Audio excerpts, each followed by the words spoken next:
Messieurs, bonjour et bienvenue au grand journal de la RFM. Souleymane Niang. À la une du journal, le rapatriement des militaires du 11e détachement sénégalais de la MINUSMA, morts ou blessés hier au centre du Mali.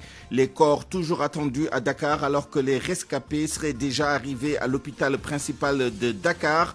À suivre le bilan très lourd de la MINUSMA depuis sa création et l'analyse d'un expert en sécurité. Également au sommaire, la visite du roi Mohamed VI au Sénégal, occasion saisie par l'ONG Horizon Sans Frontières pour interpeller le souverain chérifien sur le sort de milliers de migrants africains laissés en rade.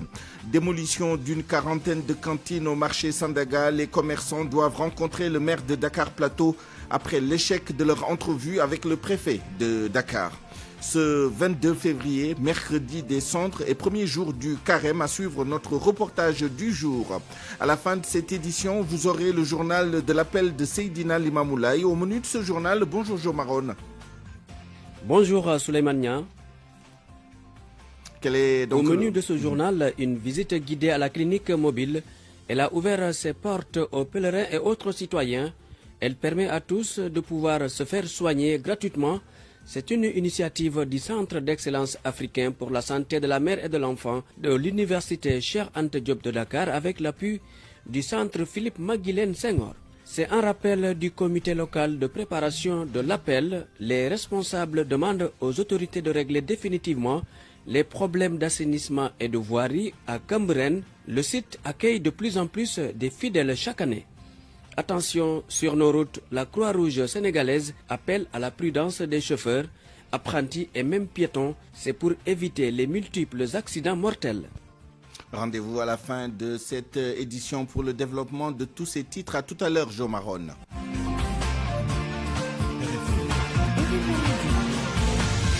Souleymane Niang. Et d'abord la mort hier de soldats sénégalais du 11e détachement de la MINUSMA au centre du Mali. 3 décès enregistrés dans le cadre de la mission de la MINUSMA. Donc, les corps des victimes attendus à Dakar incessamment. Les blessés sont pris en charge à l'hôpital principal de Dakar. Mohamed Ali Mouba pour les détails. Aux dernières nouvelles, les corps des 3 soldats morts sur le front malien ne sont toujours pas arrivés à Dakar. Mais les autorités s'y affairent pour les rapatrier. Les familles des victimes ont été informées et elles ont commencé à faire le deuil. Parmi les 3 soldats morts, un est originaire de Kaolack dans le Kabatoki, l'autre de Zakmao. Le dernier en attente d'identification. Quid des blessés, ils sont 5 en tout. Un est resté au Mali et poursuit là-bas ses soins. 4 ont été rapatriés ce matin à Dakar. Ils se trouvent présentement à l'hôpital principal où ils ont reçu la visite du chef d'état-major des armées, le général Cheikh Wade. La prise en charge se passe bien et ces soldats devraient se remettre bientôt, leur pronostic vital n'étant pas engagé. Côté prise en charge, après le deuil, les familles sont invitées à fournir les papiers nécessaires pour recevoir le prime des Nations Unies puisqu'ils ont été déployés au Mali dans le cadre de la MINUSMA. Le contingent sénégalais, le 11e déployé au Mali depuis 2013, a été acheminé entre le 16 août 2022 et le 15 septembre 2022. Il tourne autour de 850 hommes, durée d'engagement d'1 an. Mohamed Ali Mouba.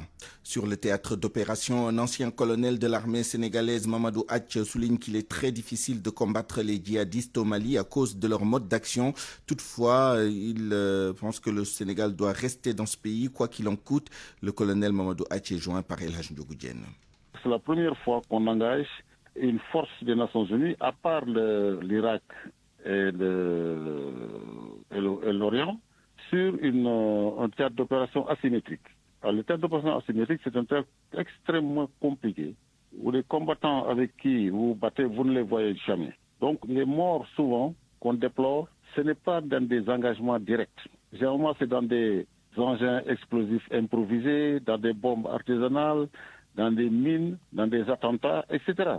Et c'est ça la difficulté avec ces forces qui sont, eux, dans un mode d'action asymétrique. C'est ça qui est le plus gros problème pour les forces régulières. Et comment faire face à de telles forces qui utilisent ce modus operandi? Mais je crois que nous sommes en train d'en discuter, parce que moi je vois le concept qui a été utilisé en Irak et en Syrie contre l'État islamique. Ça a été vraiment une grande offensive. Mais ici, on avait quand même les moyens. Quand on avait Barkhane, Serval a montré que c'était possible. Parce que Serval est arrivé en 2013 et en quelques mois, Serval a reconquis tous les territoires pris par les djihadistes. Après Serval, on a mis Barkhane. Parce que Serval, c'était devenu une opération. Mais le problème, c'est que les Français ont tenu cet instrument seuls, sans les armées nationales. Le Sénégal continue d'enregistrer des morts dans le cadre de la MINUSMA. Notre pays doit-il continuer à s'engager dans cette mission, à envoyer des contingents au Mali? Oui, je crois que le Sénégal a été le premier pays à demander la mise en place d'une force pour le Mali, pour stabiliser le Mali. C'est de la MISMA, la mission internationale de soutien au Mali. Le Sénégal ne peut pas faire moins que ça pour le Mali. Parce que Mali et Sénégal, historiquement, ça a toujours été le même pays. Tous les pays peuvent quitter, le Sénégal restera tant que les autorités maliennes, je pense, ça c'est les autorités qui vont le dire, tant que les autorités maliennes veulent que le Sénégal reste. En tout cas, la MINUSMA est l'opération de paix la plus meurtrière des Nations Unies. En 10 ans, plus de 100 soldats ont perdu la vie au Mali. Le dernier détachement sénégalais déployé entre le 16 août et le 15 septembre 2022 compte 850 militaires. Anna Rocha. Selon le dernier bilan de la mission multidimensionnelle intégrée des Nations Unies pour la stabilisation au Mali qui date de janvier 2023, les convois de la MINUSMA sont souvent exposés à des embuscades et à des attaques à l'engin explosif. Depuis juillet 2013, 548 attaques à l'engin explosif ont pris pour cible la MINUSMA. Le bilan en 10 ans de mission est lourd, 165 morts et 687 blessés. Le Sénégal, qui a déployé son 11e contingent depuis le début de la mission, n'est pas épargné. En dehors de l'accident survenu hier dans la région de Bandiagara, faisant 3 morts et 5 blessés, d'autres accidents ont été notés. En juillet dernier, par exemple, un soldat sénégalais du 10e détachement avait trouvé la mort dans un accident survenu près du village de Fiko, dans la région de Mopti. Le 16 mars 2021, la DIRPA informe que 7 militaires du 10e détachement sénégalais encore ont été blessés au cours d'une mission d'escorte d'un convoi de ravitaillement de Sévaré. Un véhicule blindé de transport de troupes s'était renversé à hauteur du village de Ganido. Ces derniers soldats sénégalais sont tombés sur le champ de bataille à quelques mois seulement de la fin de leur mission. RFM, fréquente modulation 94.0, la radio en puissance. RFM midi. Pour le reste de l'actualité, allons d'abord à Keur-Massar où les vigiles vivent une psychose à cause de l'insécurité. Ces derniers disent être souvent témoins de cas d'agression ou de vol entre 2h et 4h du matin. Ils demandent donc aux forces de sécurité de multiplier leurs patrouilles nocturnes. Reportage Aminata Ba.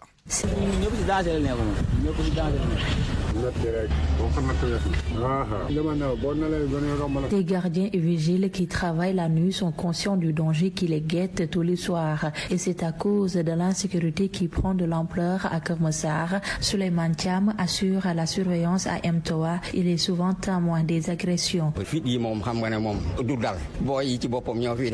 y a beaucoup de cas d'agression ici. C'est la peur qui nous anime tous les jours. Ils attaquent très souvent les femmes. Ils prennent leur portable ou leur perruque. Il y a un mois, la boutique à côté a été cambriolée.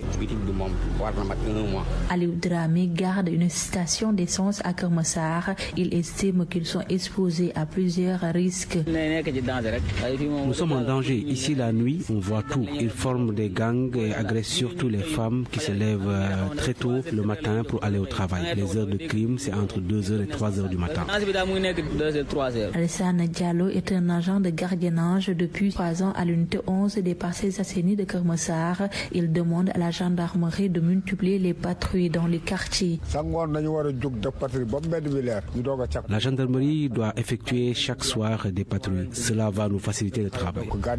Des cas d'agression ou encore de vol sont très souvent notés à Keur-Massar, de jour comme de nuit. Ces agents du gardiennage estiment que la sécurité doit être renforcée dans la zone Aminata Ba, Keur-Massar, Radio Futur Média. 12h10. 4 jours après la démolition de leur cantine sur l'avenue Jean Jaurès, des commerçants restent sur le qui-vive. Leur rencontre avec le préfet de Dakar s'est soldée par un échec. Ce matin, ils doivent rencontrer le maire de Dakar Plateau. Les commerçants continuent d'exiger la restitution de leur cantine et de leurs biens. Fama John, reportage. Des gravats, 2 voitures de police stationnées remplies de forces de l'ordre en face des commerçants. Le regard désolé.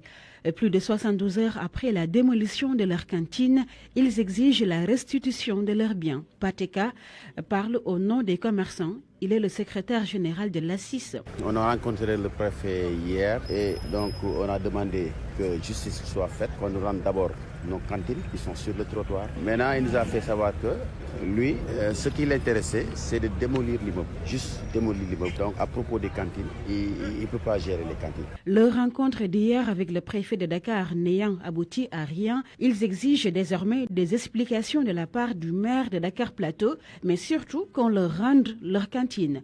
C'est la mairie dirigée par Alioune Ndoye qui leur avait octroyé le permis d'occuper. L'autorisation que la mairie nous a donnée est toujours avec nous. Donc maintenant, l'étape suivante, c'est d'aller à la mairie et pour récupérer nos cantines. Vous êtes combien, au nombre de combien, les victimes? Les cantines, c'est au nombre de 49.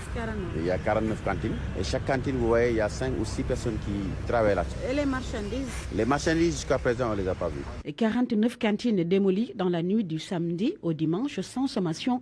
Selon ces commerçants, ils espèrent une issue heureuse de leur rencontre prévue ce matin à la mairie de Dakar Plateau. Venons-en maintenant au sit-in du syndicat des travailleurs civils de l'hôpital principal avec le soutien de 2 autres syndicats. Ils ont manifesté leur colère en réclamant la généralisation des indemnités de logement et une meilleure prise en charge des malades au niveau des urgences. Il s'agit là d'un 2e sit-in. Un 3e est prévu mercredi prochain. Et cette fois-ci, ce sera en dehors de l'hôpital, ont-ils averti. C'est du Nourouba. Des haut-parleurs pour bien se faire entendre. Juste à l'entrée de l'hôpital principal, ce sont des travailleurs tous en brassard rouge qui haussent le ton. À l'intérieur, on ne dit pas sit down. Non, sitting.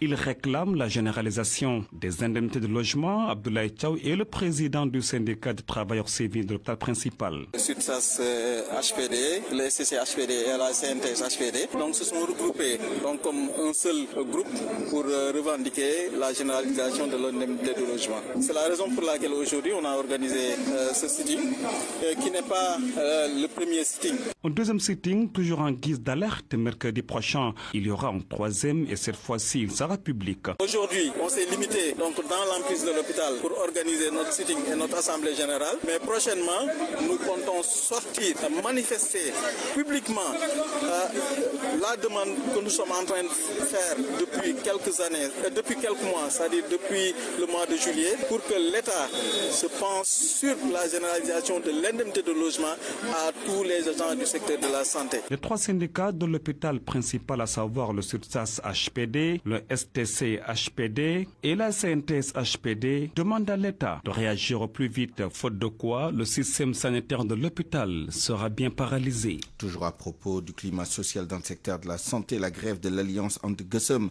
boycott des campagnes de vaccination, mot d'ordre bien respecté à Fatick. Les enfants n'ont pas été vaccinés ce mercredi dans plusieurs structures sanitaires, une situation que regrette le point focal du programme élargi de vaccination dans le district sanitaire de Fatick. Correspondance Aminata Goudjabi. La salle d'attente de l'unité de vaccination du centre de santé de Fatick ne désemplit pas ce matin. Des femmes, leurs enfants entre les mains ou encore sur le dos, attendent leur tour, mais n'ont pas eu la même chance. Fantasso rebrousse ce chemin. Sa fille de 9 mois n'a pas été vaccinée en raison de la grève du SUTSAS anti-Guessum. On va dire qu'on a arrêté la vaccination parce qu'ils sont en grève. Je vais voir l'autre poste de santé chez les sœurs là pour voir si c'est possible. Mambib Senghor a eu plus de chance et c'est parce qu'elle est venue un peu plus tôt. Je suis venue très tôt, donc on m'a pris parce qu'ils ont dit qu'ils sont en grève et ils sont en train de prendre un nombre limité. Dans plusieurs localités de la région de Fatick, il n'y a pas de vaccination pour les enfants depuis le 1er février. Les agents de santé affiliés au SUTSAS ont respecté le mot d'ordre de boycotter le programme élargi de vaccination. Alassane Ly, secrétaire général du SUTSAS dans la région. Nous sommes passés au niveau supérieur avec la restitution de tous les intrants et vaccins qui sont vraiment dans l'institut sanitaire. Mais ceux qui sont affiliés à Anne-Gassel, ils ont tous respecté le mot d'ordre national. Le mot d'ordre qui est en fait de ne plus vacciner. Ce refus de vacciner les enfants pourrait avoir des conséquences sur le déroulement du PEV, programme élargi de vaccination. La santé des enfants pourrait aussi être affectée. Djogoy Djono est le point focal du programme élargi de vaccination dans le district sanitaire de Fatick. Dès qu'on arrête les vaccinations, réglementation, d'ici quelques mois, ça peut réveiller beaucoup de maladies, des épidémies, et ça va être très difficile à gérer si rien n'est fait d'ici là.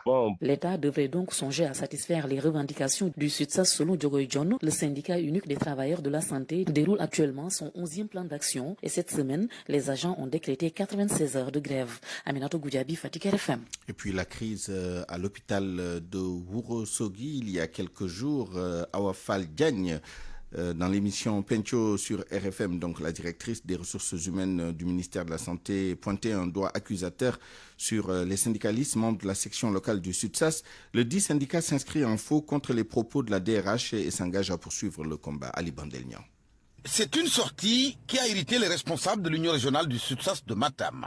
Ce syndicat, qui vient de perdre son secrétaire général, relevé de ses fonctions à l'hôpital de Ourossogui pour être affecté à Dakar, plus que jamais déterminé à poursuivre le combat. Après cette rencontre de concertation avec l'ensemble des points focaux du SUTSAS, par la voix de Cheikh Bouyenyang, l'Union régionale de Matam s'inscrit en faux contre les propos de la DRH du ministère de la Santé. Pour dire que l'objet de notre préavis n'a jamais été le fait que notre secrétaire général a été enlevé de son poste. L'objet qui se trouve dans notre préavis de grève concerne l'augmentation unilatérale des primes du directeur de l'hôpital de Ourossogui de 500 000 francs octroyés au PCA et un refus catégorique pour le personnel. Notre secrétaire général a été démis parce qu'il défendait des questions syndicales, ce que nous considérons aussi être la violation flagrante de l'article 29 du Code du travail. Il s'en est suivi aujourd'hui leur affectation arbitraire. Nous continuerons aussi de dénoncer. Nous avions voulu faire cette précision à l'endroit de l'opinion pour qu'ils sachent que l'objet de la paralysie de la région de Matam depuis 1 an est lié à l'augmentation unilatérale des primes du directeur de l'hôpital de Ourossogui. Ils ont démis notre secrétaire général de son poste de SSI. Et dès lors que c'est dans sa fonction syndicale qu'il a été démis, pour dire à la DRH que nullement nous sommes en grève parce qu'on a enlevé quelqu'un de son poste. Ainsi, malgré le départ de Amadou Lamine Sano, l'Union régionale du SUTSAS de Matam ne compte pas baisser la tension. Au-delà de la rétention de toutes les données sanitaires depuis près d'1 an et du boycott de l'ensemble des programmes du ministère de la Santé, les syndicalistes suivent les mouvements contenus dans le dernier plan d'action de Andegessem. Matam, Ali Bandelnian, RFM. RFM, partout. Visite annoncée du chef de l'État à Sédhiou, les populations de 7 communes du Pakao listent leurs préoccupations, entre autres la réhabilitation du barrage de Diop Kounda, la construction de la boucle du Pakao et l'électrification de 700 villages. Ces populations qui ont tenu un point de presse demandent au président de la République de procéder au lancement des travaux durant son séjour dans la région de Sédhiou. Bakary Konté. Construit en 1998 par le marabout Cheikh Aliou Souané, le barrage de Diop Kounda Maka est dans un état de dégradation très avancé. Moussa Dramé dit Balaké, porte-parole des populations. Les populations ont eu de grosses difficultés pour traverser le barrage, mais c'est toute la population de la zone qui se sont organisées. D'autres ont des sacs, d'autres des brouettes, d'autres des seaux, d'autres des bols, d'autres des bassines, d'autres des charrettes d'âne, d'autres des véhicules pour rembler le tronçon là. Et pour que les gens puissent passer, puisque les gens ont beaucoup de calvaires pour faire transporter les denrées de première nécessité. Cette fois-ci, nous voulons accueillir le président de la République au niveau du barrage de Diop Kounda. Tout le Pakao. Bekaï Djebaté abonde dans le même sens. Le barrage est un point de jonction qui lie le Pakao des deux rives. Non seulement le Pakao des deux rives, mais lie le Sénégal de la Guinée-Bissau, de la Gambie et de la Guinée-Conakry. Il arrive des moments où le sous-préfet amène une interdiction à ce que les gros porteurs passent sur le pont. Regardez l'état du pont. Regardez de l'autre côté le camion qui s'apprête à monter. Et une fois que ce pont est complètement détruit, comment on va faire? On parle de diminution des denrées de première nécessité. Mais sans ce pont-là, le kilo de riz reviendrait combien à l'autre côté de la rive? Plus de 700 villages sont dans l'obscurité totale. Pakao, c'est à peine plus de 700 villages. Mais regardez, seuls les chefs-lieux de communes qui sont approvisionnés, qui ont le courant. Laissant derrière la grande majorité des ménages, des villages qui ne sont pas encore approvisionnés. Et on s'approche tout droit vers le mois de Ramadan. Vous comprenez quels sont les calvaires que le Pakao traverse en ce qui concerne le Ramadan, parce qu'une glace, il faut le payer à 400, 300, voire 500 francs. Ces populations veulent aussi bénéficier du programme de réhabilitation des cités religieuses et attendent avec impatience la construction de la boucle du Pakao, l'axe Kolibantan, Karantaba, Saratene, Bakary Konté, Sédhiou, et Radio Futur Média. Et puis, immigration irrégulière, le président de l'ONG Horizon Sans Frontières interpelle le roi du Maroc, Mohamed VI, en visite à Dakar. à partir d'aujourd'hui sur le sort de plusieurs candidats subsahariens abandonnés dans le désert par la police algérienne. Selon Boubacar Sey, qui cite ces informations, il s'agit de 41 Sénégalais, 365 Guinéens, 301 Maliens, 34 Béninois, 12 Camerounais. Horizon sans frontières fait donc appel au leadership du roi Mohamed VI pour lancer l'initiative africaine sur les migrations internationales pour une meilleure prise en charge de cette jeunesse africaine en quête d'un avenir plus digne. Nous l'écoutons avec Barthélémy Ngom.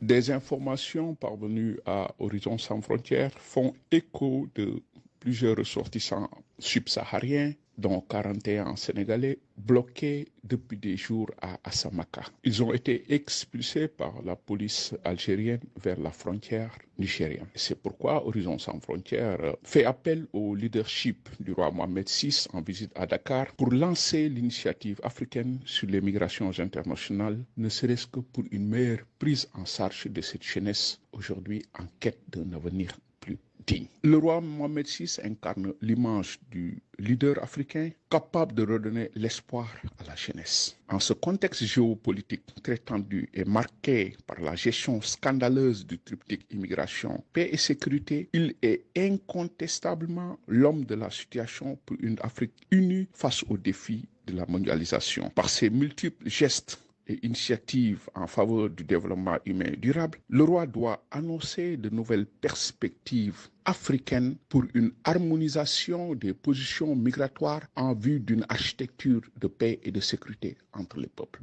RFM. L'actualité internationale. Le journal international avec vous, Georges Détié Diop. Bonjour. Bonjour, Souleymane. Burkina Faso, au moins 70 soldats tués en moins d'une semaine. En 4 jours, plus exactement, dans 2 attaques dans le nord, près du Mali. La dernière, lundi, a fait 19 morts, une trentaine de blessés, un grand nombre portés disparus. Les raids meurtriers attribués à des groupes djihadistes ont fait au Burkina plus de 200 morts civils et militaires depuis début janvier. Lundi soir, au moins une quinzaine de soldats ont été tués dans la province de Ludalan, dans l'extrême nord du pays, à quelques kilomètres de la frontière malienne. Selon des sources sécuritaires, le détachement de Tinakov a été la cible d'une violente attaque, a indiqué une première source qui a évoqué un bilan d'une quinzaine de morts et des éléments qui manquent à l'appel. Une deuxième source sécuritaire a avancé un bilan de 19 morts et des dizaines de disparus. Selon la première source, la riposte aérienne et terrestre de l'armée burkinabé a permis de neutraliser des dizaines de terroristes et les opérations se poursuivent selon cette source concentrée dans la province de Ludalan qui connaît un regain de violence depuis quelques jours. C'est dans cette province, près de Déwou, qu'au moins 51 soldats ont été tués vendredi dans une embuscade. Un bilan encore provisoire selon l'armée. Il s'agit de l'attaque la plus meurtrière depuis l'arrivée au pouvoir du capitaine Ibrahim Traoré. C'est aussi celle qui a fait le plus de morts au sein de l'armée depuis novembre 2021. À l'époque, 57 gendarmes avaient été tués peu avant le premier coup d'État de janvier 2022 qui avait renversé le président élu Roch Marc Christian Kaboré, accusé d'incapacité face aux djihadistes. En Somalie, 10 personnes ont été tuées dans une attaque dans la capitale Mogadiscio. L'attaque revendiquée par le groupe Al-Shabaab a commencé par l'explosion d'une voiture piégée suivie d'une fusillade qui a duré plusieurs heures dans une maison de Mogadiscio. Selon le ministre somalien de l'Information, les forces de sécurité ont tué 4 des militants armés impliqués dans l'assaut. Un mot sur le processus de transition au Mali. Le médiateur de la CEDEAO à Bamako depuis lundi. Sa visite prend fin ce mercredi. Goodluck Jonathan, qui a rencontré les différents acteurs, a apprécié les réformes politiques et électorales engagées pour le retour à l'ordre constitutionnel.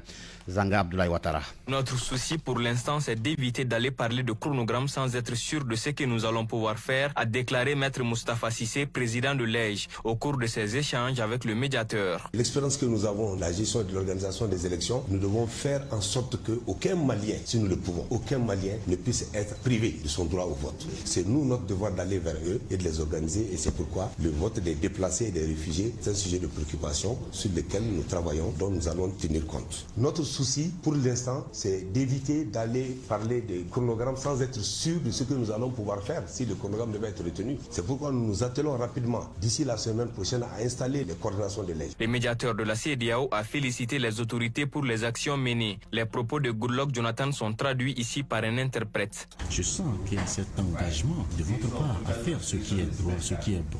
Je sais qu'il y a certains points qui ne dépendent pas directement de vous. Du moment où le gouvernement a cet engagement de bien conduire les choses, nous avons espoir que nous allons sortir de l'auberge. Goodluck Jonathan a aussi rencontré hier la classe politique, la société civile et le corps diplomatique malien. Dans son programme, il a prévu de rencontrer les autorités de la transition ce mercredi. De Bamako, Zanga Abdoulaye Ouattara pour la radio Futur Média. En Guinée, le colonel Doumbouya réaffirme sa promesse de quitter le pouvoir. C'était lors d'un colloque dédié au lancement de la rédaction de la nouvelle constitution. Le chef de la junte guinéenne a affirmé qu'ils vont organiser, bien sûr, sur la transition, mais il ne fera pas partie de l'après-transition. Le processus de rédaction de la nouvelle constitution doit prendre fin avant la fin de l'année. L'Ukraine, pour terminer, le pape François a lancé ce matin un nouvel appel à la paix condamnant une guerre absurde et cruelle. Le souverain pontife a déclaré à l'issue de son audience générale hebdomadaire au Vatican qu'une victoire construite sur des ruines ne sera jamais une victoire. Merci Georges Détié-Diop et bon carême. RFM Sport.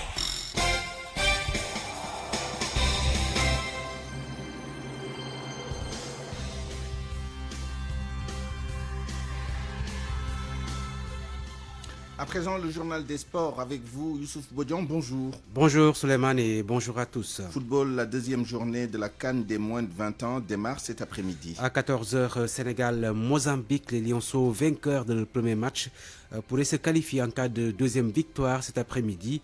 Mais les joueurs veulent faire fi de l'enjeu selon le milieu de terrain défensif du Sénégal, Mamadou Lamine Camara, qui évolue à la RS Berkane au Maroc. Nous, on ne sera pas là à décréter qu'on va gagner, on va faire ça ou on va faire autre chose. Nous, ce qu'on fait, vous allez voir ça sur le terrain. Sachez qu'on n'est pas venu ici en tourisme. On fera le maximum et vous verrez les résultats sur le terrain, Inch'Allah. Si c'est pour notre côté, nous les joueurs, nous, on a même oublié la victoire passée. On se concentre sur le match qui doit venir. On fait match après match. On a toujours envie de gagner. On est là pour gagner.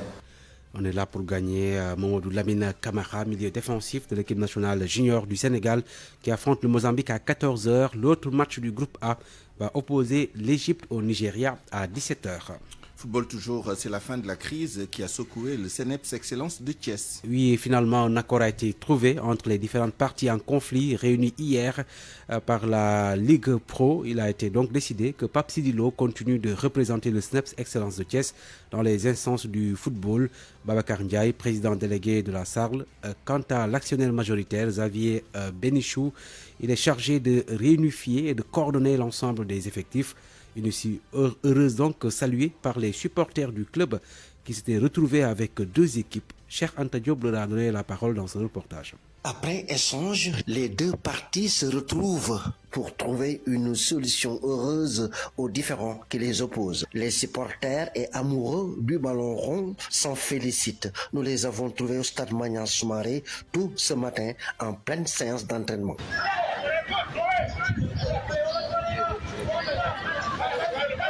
waaw loolu moom dañ koy rafetlu quoi comme ñun ñu dëkk Thiès bu ñu demee ba toog waxtaan trouver terrain d'entente. En tant que Thiessois et sportif, je suis très content de vivre un jour heureux. Ils ont trouvé un terrain d'entente, c'est bien pour le football thiessois qui est en crise, hein. loolu mooy tax football Thiès mën a avancer. Nous day pénaliser joueurs yi quand chaque semaine yaa ngi gis ne est-ce que man maa war a dem wala club moo war a dem. Cette crise avait pénalisé les joueurs du CNEPS. Avec ces retrouvailles, j'espère que l'équipe va progresser dans les jours à venir. bu fekkee nag fexe nañ ba ñoom ñu juboo rek nekk benn rek yàlla mën leen jàppale. Oui. L'unification de CNEPS est une bonne chose et nous appelons tous les Thiessois de venir soutenir le CNEPS. CNEPS Excellence est classé dernier dans le championnat de Ligue 1, devenu méconnaissable depuis quelques mois. Les sportifs exhortent les Thiessois à le soutenir. Parce qu'il est temps que fi mu nekk nii du place am mel ni CNEPS di am ay 4 points depuis boobu xam nga loolu du yoon. CNEPS occupe la dernière place avec 4 points. Les Thiessois doivent l'aider pour qu'il sorte de la zone rouge. ñu jéem a xool nañ ko jéem a génnee fi mu ne du place am quoi. Cette conciliation a été possible grâce aux efforts consentis par l'ensemble des parties prenantes, mais surtout à la complicité qui lie la Ligue sénégalaise de football professionnel aux dirigeants du CNEPS Excellence. RFM Thiès, Cheikh Anta Diop. Le CNEPS qui n'avait pas joué donc son match contre Pékin, c'était le week-end dernier à cause de la crise. Les Thiessois sont donc derniers au classement avec 4 points, 0 victoire en 12 journées de la Ligue 1 sénégalaise. Suite des huitièmes de finale de la Ligue des champions européenne ce soir. À 20h, Leipzig de l'Allemagne qui affronte Manchester City de l'Angleterre, Inter Milan, Porto. Hier, le Real Madrid est allé se balader à Anfield en battant Liverpool 5-2. Francfort qui perd face à Naples 2-0.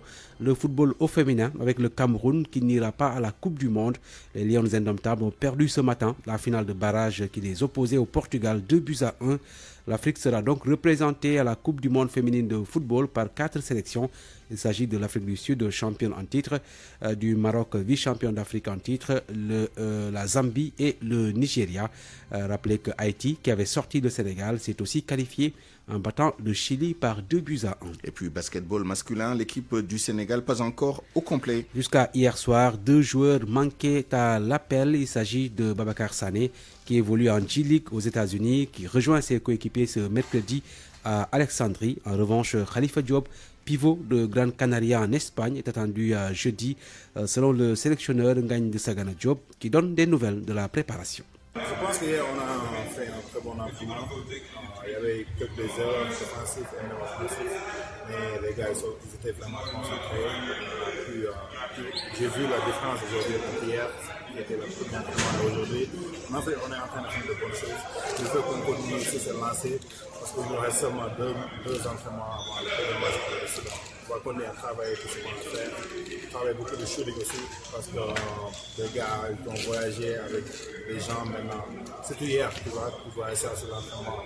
Avec le voyage qu'on avait fait d'Istanbul ici, arrivé ici à 6h, tu vois ça dans les gens. Maintenant, aujourd'hui, c'était mieux qu'hier. Il faut continuer sur cette lancée.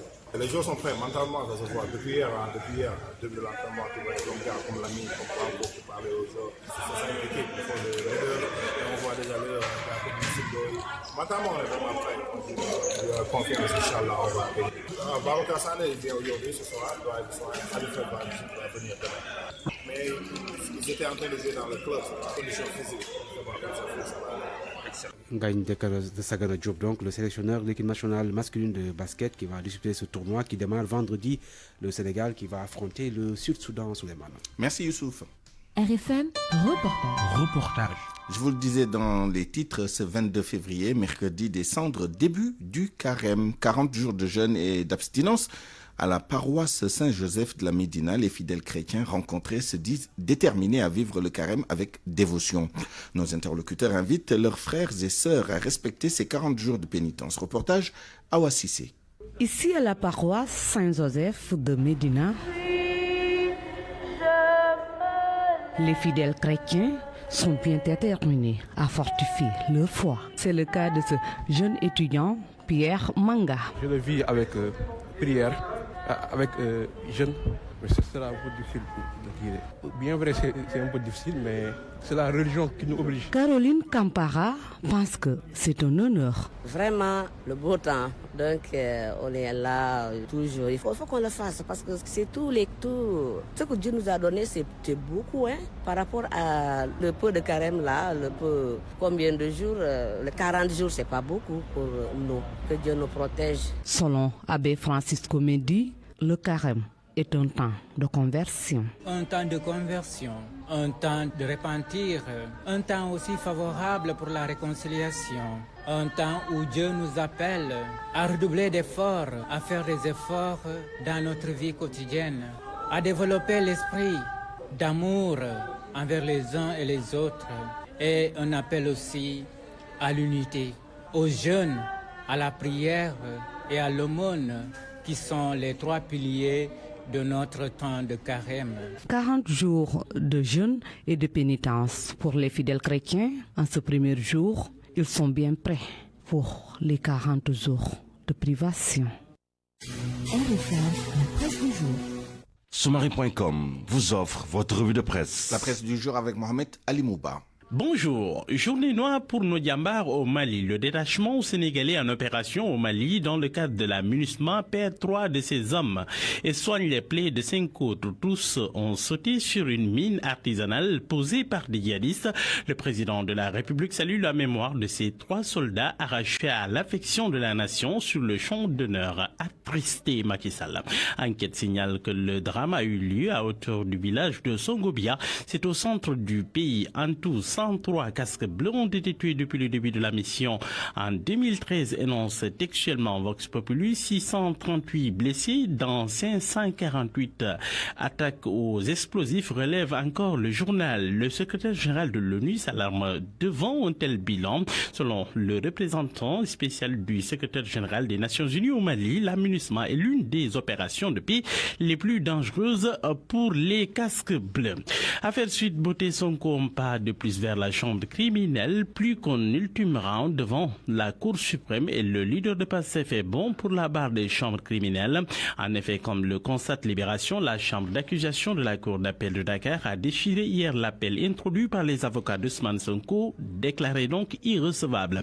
Étant rappelé que la chambre d'accusation examine la régularité des procédures qui lui sont soumises et que si elle découvre une cause de nullité, elle prononce cette nullité de l'acte qui en est entaché tout ou partie. Les magistrats de la dite chambre ont estimé qu'il n'y avait pas matière à saisir le Conseil constitutionnel de l'exception d'inconstitutionnalité soulevée par la défense du leader de PASTEF. Il ne reste donc à Ousmane Sonko qu'un ultime recours, aller se plaindre devant les juges de la Cour suprême. Titre de Walfadjri, la Cour d'appel confirme Ousmane Sonko en criminel. Sonko dans une chambre close en attendant le procès en chambre criminelle qui se précise, écrit textuellement l'Observateur. Pour bés bi le jour, Sonko en se pourvoyant en cassation joue la montre pour tenter de gagner du temps. Le journal Les Échos de regretter que le procès soit encore rejeté par les soins d'Ousmane Sonko. Sonko, justement, et ses souteneurs ont d'entre encore aux arrêts. Libération informe ce matin que Dembo Sahos, appelé sur sa page Facebook, a tué des juges à les prendre. Tant qu'on n'aura pas pendu publiquement une autorité judiciaire, Sonko n'aura pas la paix, affirme-t-il encore. La section de recherche de la gendarmerie l'a accueilli à Bambilor, interpellé et placé en garde à vue pour appel au meurtre. Dans la foulée, le chargé de la communication de PASTEF à Kaffrine, Abdoulaye Thomas Faye, a été transféré à Diourbel pour être présenté en juge. Il va être entendu pour appel à l'insurrection, note encore Libération, qui signale par ailleurs que les 31 militants de PASTEF interpellés à marge du report mouvementé du procès Mamba Niang, Ousmane Sonko, ont été écroués, envoyés donc en prison. Retour de parquet pour les 2 chauffeurs du convoi. Retour ce matin de Source sur les dernières nominations au Conseil supérieur de la magistrature. Qui sont ces juges devenus généraux? Le journal informe que parmi les 5 promus à des postes judiciaires dans la catégorie hors hiérarchie figurent Malik Lamotte, Abdoulaye Ndiaye, Cheikh Tidiane Lam ou encore Mademba Gueye. Il ne leur reste plus qu'un échelon à franchir pour atteindre le plus haut grade que magistrat puisse espérer. Le journal note que si c'était dans l'armée, Malik Lamotte et compagnie seraient maintenant des généraux. Politique à 1 an de la présidentielle, de grosses fissures dans Yewwi Askan Wi. L'Observateur parle d'échappée solitaire. Khalifa Sall, Déthié Fall, Ousmane Sonko. La course effrénée vers la présidentielle en rang dispersé. Le journal avertit sur le piège de la dispersion des voix. Ça peut porter préjudice. Alerte les analystes politiques qui ont répondu aux questions de l'Observateur. Enquête remarque pour sa part ce qu'il appelle le flou artistique. Macky, Sonko, Khalifa, Karim, personne ne sait qui sera ou sera pas candidat en 2024. Dr Moussa Diop dénonce la mainmise de la politique sur la vie républicaine. Selon le professeur Moussa Diop, c'est la démocratie sénégalaise qui est en panne. Dans le Soleil, l'appel de Seydina Limamoulaye, 143e édition depuis hier, un appel intemporel, titre le journal Le Soleil, et le coordonnateur du comité d'organisation, Seydina Issa Kaoulaye, de préciser que le progrès n'est pas possible sans la paix. Au sujet de cette violence politique, justement, Yoff s'énerve. Sur ça, ouvre ses colonnes aux religieux de Yoff qui disent qu'une dizaine de personnes ne peuvent pas dicter leur loi aux 17 millions de Sénégalais. Nous sommes en islam confrérique et rien ni personne ne peut empêcher les Sénégalais de continuer à aimer leur guide spirituel et à se référer à eux.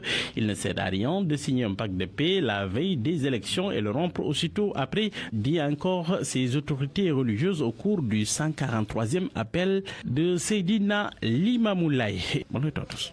Soumari.com vous a offert votre revue de presse. À 12h, bientôt 40 minutes, c'est la fin de cette édition du Grand Journal. Je vous remercie de l'avoir suivi.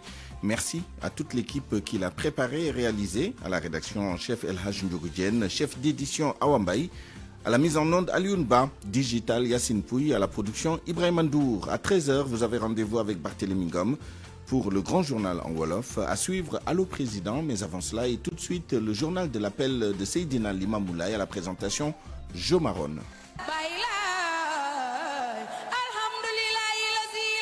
Bienvenue au journal de l'appel de Seydina Limamou Laye. La cérémonie officielle de la 143e édition se tient cet après-midi à partir de 15h à Yoff.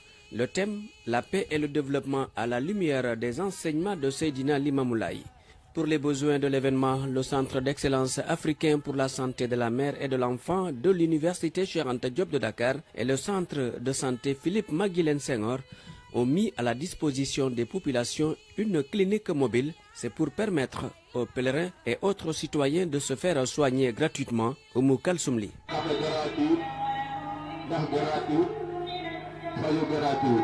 Yoff, près du marché, une clinique mobile du Centre d'excellence africain pour la santé de la mère et de l'enfant est installée pour permettre aux pèlerins de se consulter gratuitement. Une clinique avec un plateau technique de dernière génération.